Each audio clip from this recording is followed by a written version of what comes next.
Hello my quilting family. We're back with another installment of the case study for churn dashes. Would you like to learn how to make this churn dash? Let me show you how. Basically we're going to start with a 6.5 inch churn dash. And don't worry, I'm going to give you all the cutting instructions in the show notes below. And I'm going to introduce you to another person. Now, I always knew how to do portholes, but she gave me some excellent tips. And I'm going to make sure you guys see her, include her Instagram link as well. A very talented quilter. So let's get started with cutting some curves. Before we cut this into a circle, we're going to have to sew on our outside strips because right now it's not big enough. And I always try and pick a color, my strips that I'm going to sew on to match the background fabric so that it looks like it's a continuous circle. So just quick, very quick, and let's see, let's get this.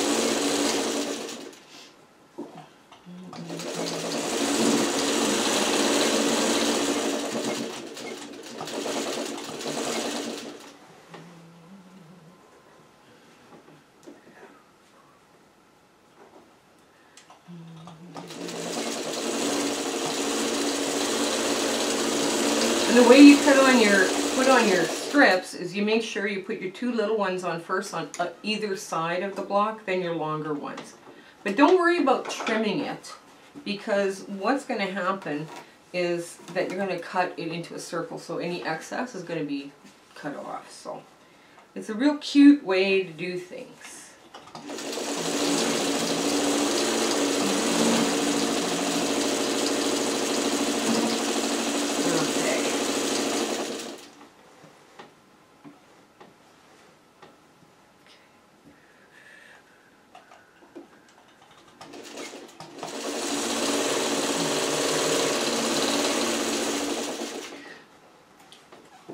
And you know what? I'm going to just put on the two longer ones on either side of this. I'll meet you over at the cutting table. Okay, we're back at the cutting table.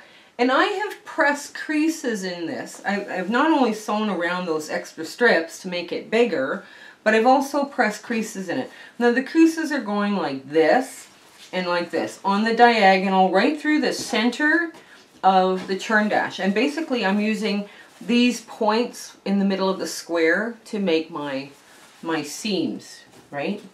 To make my divots. And I've just got that pressed just nice, and I can just barely see it. I hope you can see this too. With the larger square, now I cut this one at 14 inches just in case it needs to be, you know, a little bigger, just because I feel a little bit more comfortable if it's bigger when I'm doing this. Now I have put creases, ironed in creases that go like, so it makes it into a square. And that's how I get this block set on point in this circle. So what I'm going to do, the first thing I'm going to do is I'm going to cut this circle first. So I'm going to put this, now any circle cutter will do. But remember these things about working with curves. The larger the curve, the easier it is to sew. And we don't want to be, you know, struggling with this exercise. We want it to be fun. So what I'm going to do is I'm going to try and cut out a 10-inch circle. Now it's really important that this circle be 1 inch larger than the circle you're putting in here. So now if this will cooperate with me, I've also got a little cutter, and this is a Clover product. And it's easier to maneuver this in a curve. So let's start. Oh, no, I'm missing it. Yeah, I'm holding it wrong.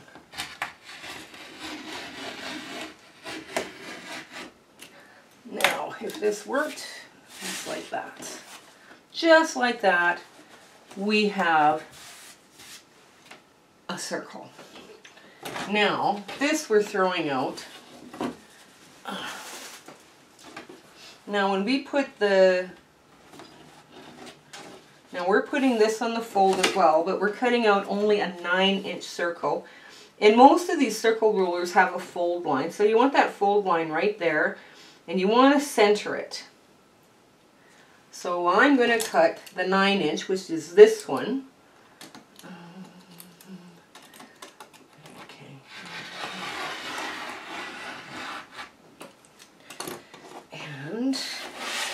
did that cut through? No, I got little nicks. Ugh, oh well. And sometimes you have little nicks, you just got to deal with them.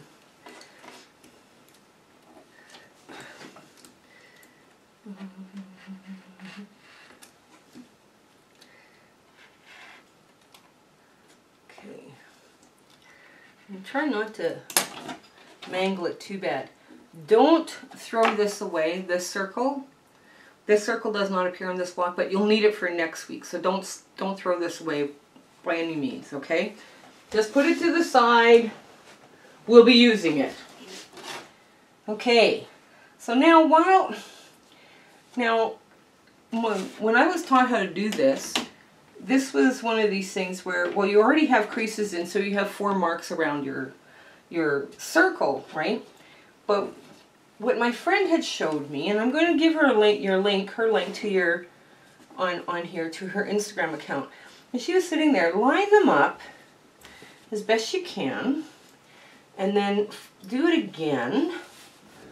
So now you have, just a minute here, it folded in 8s. And on this line, you can put just a little clip that marks the 8th. And it doesn't take much to make a clip. So now, because all of this is in a bias, you have these little marked lines that will separate. Oh, just a minute here. They'll separate a bit. I don't know if you can see it there. And that's a good marking point. Now, with the circle, again, you're going to fold it over into 4. You're going to try and match this up best you can. Then fold it into 8. And you're going to clip just a bit so that you have just a little marking on your circle as well. So you can see where that is, that little clip mark. It's kind of, think of it like it's an extra marking. So what we're going to do is we're going to try and put this now into this. And we're going to line up these press lines with those press lines. And what will happen is you'll see here in a minute that it's very quick. It's very quick to go around. But I do use one pin. Let me get my pin.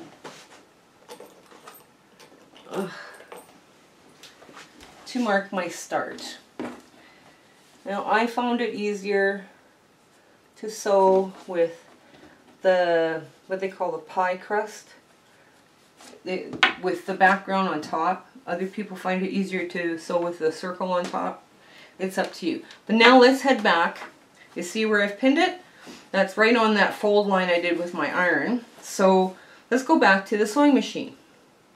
Okay, now we're going to start with our pin. So I've changed foot to a regular foot. And I'm just going to back stitch a bit. Okay, so now I'm going to pull my pin out because I don't need it. And the first notch is right here, right there, you know, where you see that little bit. I don't know, we're trying to get closer so you can see things, but it's not really working out. So now you try and just so slowly, take your time, breathe, you know, don't get too excited about stuff. It does all fit in. You can put a 10-inch circle into a 9-inch hole, right? So you just have to be a little more patient. And there's, oh, where did my mark go here? Oh, there it is. And I found when I was doing it this way with the little marks, it was actually a lot easier. Now, as I get up to that mark, I'm going to get up to the mark, and I'm just going to put a few little back stitches in there. Okay, I'll get rid of this square. Hang on. And now we're at the fold. The next one's a fold, right? So I have to kind of like watch where my fold is. So now I'm just going to work this around so it comes in nice and slick. And where's my fold? There it is. Yeah, I'm not losing it. Awesome. And because both of these, both the circle and the hole, I guess they're called portholes, or some people call them portholes. It's they're on bias, so everything kind of fits together. Okay. Now I'm past that point. Let's find my next little pleat area. It is right here. So I'm going to kind of hold that, and everything just will work in really nice. And like I say, I can't stress enough, it does fit. And you know, without too much stress or panic or anything.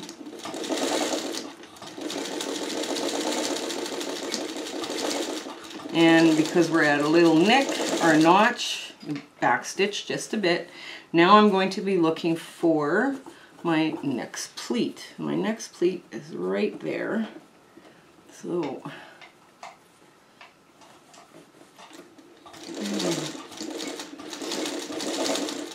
it's fun to learn new things when on a method that you had learned. One of the things I was thinking about, we should do a whole section on curves, because I thought that would be, we'd probably be able to teach people a bunch of cool things. Here we go.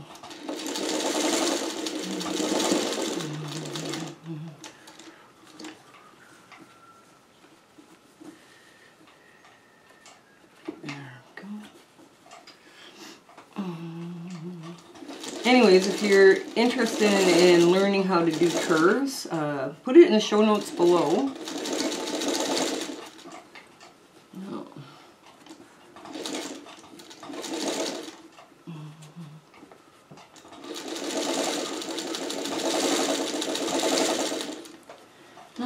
Meet up another seam.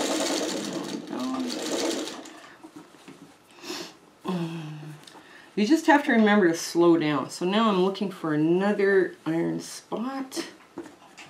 And I think that's the biggest thing, is just to slow down when you're doing curves. Because you can kind of, if things aren't really working, you know, because it is unbiased, you kind of get an idea as to what has to move, whether it's the bottom or the top or whatever. Normally when you're taught sewing, it's the bigger pieces on the bottom, or the bias on the bottom, but this is such a quick technique. Okay, now I'm matching up my little pleat again, because I'm past that area, and here we go.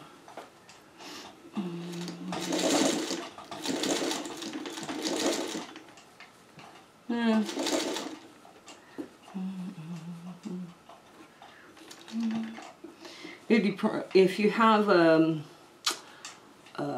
needle down feature with your sewing machine, that's really helpful too. As you start, you know, kind of steering this along, because basically that's what you're doing. You're kind of steering it about, and you're trying to avoid puckers. There we go. And we're at the notch. Just back stitch a few. And now we're going to go right to the end, because this is all we have left. And we're all the way around our circle.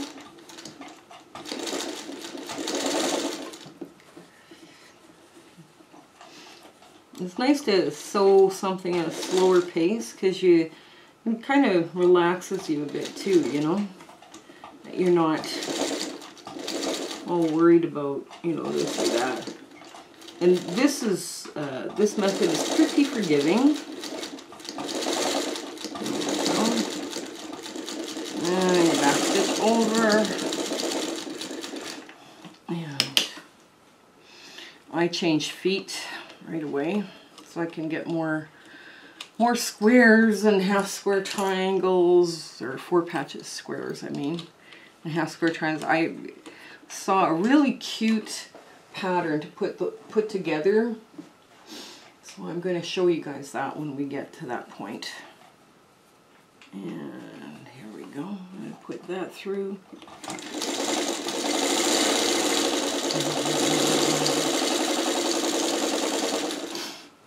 And I'm going to show you this before it's ironed. There we go. It needs a good pressing. Now, one of the other things that I was told is to press it with your seams open in the back. I press where the brown is pressed. It's, you know, it's under the yellow. But we'll get back to the cutting table so I can show you how to square this up. Okay, so we're back from ironing it. And again, I ironed the brown into the yellow, right? So, because that's the way it wants to lay the flattest. And in all honesty, my block did bubble a bit. And I will probably, as soon as I spritz it with water, it really bubbled. So I might have a few issues here that I have to deal with, but that's okay. Now, in order to square this up to 12.5 inches, because this background is 14, was cut at 14, we're going to take our line that goes across our squaring up ruler. We're going to put a dead center, and I've washi taped at the 6 1/4 mark, because that's my dead center for this block. Now I'm going to put one line going through one intersection here where the rails meets the triangle point, and the other one here where the rails meet this triangle point, so we have a nice clean square. Alright, I'm just going to put these in my string box so I don't get rid of them, and flip it around, line up on the 12.5 inch. Okay, now 12.5 inch this way, 12.5 inch this way. So I've got my washi tape now here and here. Everything looks good. I still have that 1/4 inch. I'm good. I'm just a little out. There we go. Very quick. Okay, so here we are. We're done. We're squaring up. One thing, don't throw out these circles. You're going to need them for next week's installment. And this is where we're going to teach you how to do a little bit of applique. Okay? Meet you back at the sewing table. Okay, now that it's squared up, it looks beautiful. So let us know if you want a series done on curved piecing or anything else like this. Next time we're going to do applique. We're going to work on applique, so it'll be a lot of fun. Okay, hope to see you back next week. Have a great day. Bye! If you have questions about what you saw in this video, or you have ideas for content or something you want to see us do, please put those comments in the description below. But also, while you're there, like, share, and subscribe with your friends. That would really help us out. Okay, I want to thank you and have a great day.